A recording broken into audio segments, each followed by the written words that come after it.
Mordor Besieged is a zone introduced in the new Lord of the Rings Online expansion Minas Morgul.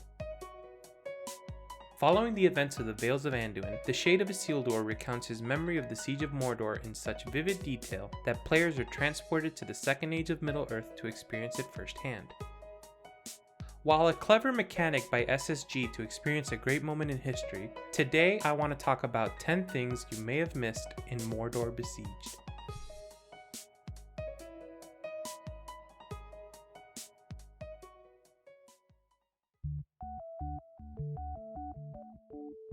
Ohtar, Esquire of Isildur, tasks you with various chores around Dingarth. However, his part to play in the events of the world are far greater than the tasks he sets upon you. Ohtar was one of only 3 survivors at the Battle of the Gladden Fields. Ohtar returned the shards of Narsil and Grim Tidings to Valandil, Isildur's heir and youngest son, who had been living in Rivendell at the time. Elrond actually recounts this tale during the Council of Elrond and even names Ohtar directly. A dwarf named Skirfur, who came to Dingarth to gather supplies for the Bright Company, actually possesses a rather famous name despite not being mentioned in Tolkien's work.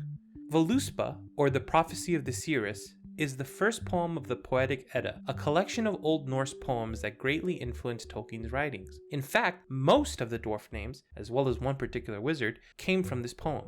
In stanza 15 of the Divergetal, or the Catalogue of the Dwarves, we can find our dwarf friend among some other famous Tolkien dwarves.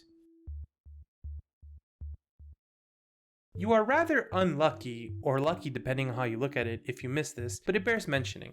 Across the plains of Gorgoroth, the Nazgul roam looking for unsuspecting adventurers to slaughter. Be careful if you seek them out, as they can one-shot anyone who isn't a level 130 tank.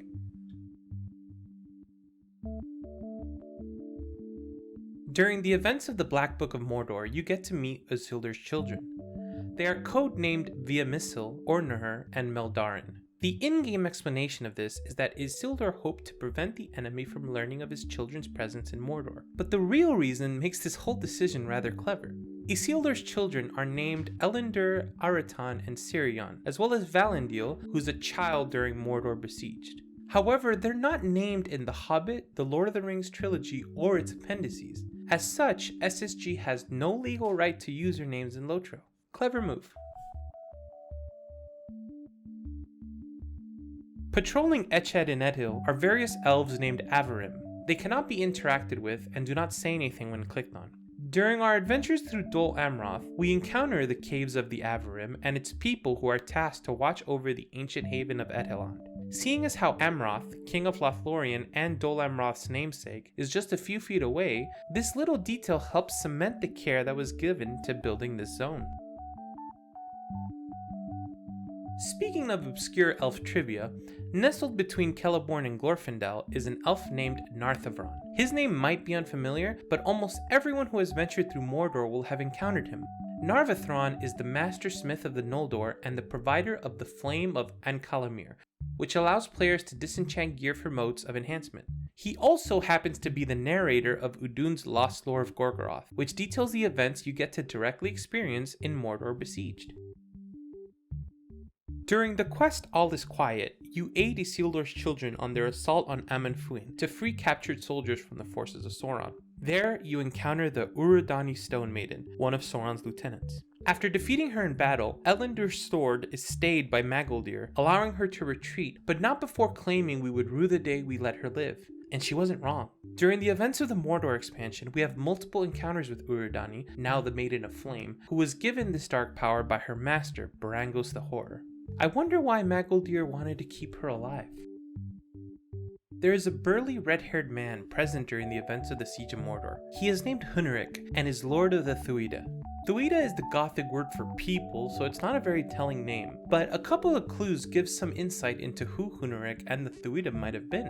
Huneric was a real-life king of the Vandal Kingdom, whose son had been married to the daughter of Theodoric I, king of the Visigoths, who fought and gave his life to defend his people from Attila the Hun. For this, Theodoric became a revered figure in Western historiography, and served as an inspiration for King Theoden of Rohan. Now, we know that the people of Rohan were given their name and land by the steward Cirion in the Third Age, but I believe SSG intended Huneric to be the leader of the Northmen of Rovanion, who would eventually come to be known as the Aerlingus. What do you think?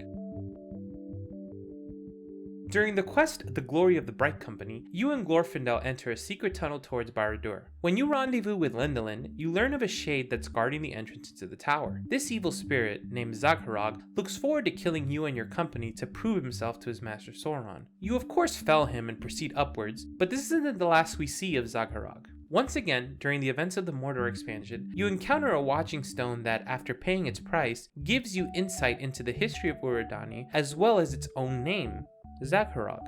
It seems the spirit's punishment for failing to keep us out of Barad-dûr was to be trapped in that watching stone for all time. I guess it's not a good idea to fail Sauron. We meet various members of a race of short-statured people named the Hobbits.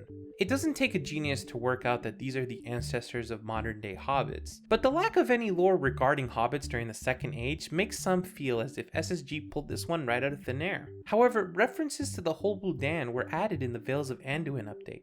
During the quest Nightmare's End, the elderly woodsman Ada refers to Gollum as the Hobbits that was once named Smeagol. And the quest From the Ashes also reveals that Hobbits means hole builders, which leans further evidence that these folks are definitely hobbits, and calling them by their ancient name in Mordor Besieged is fitting. Whether or not they should be there is another question entirely.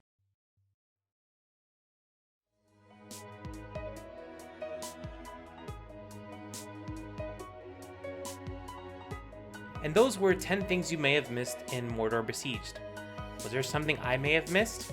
Let me know in the comments below if there's something you found while you were leveling that stands out that I should have included. Thank you guys so much for your patience. I know it's been a long time since a lotro video. I had a lot to do, but now I'm back. Expect regular updates, and I look forward to helping this channel grow. Thank you.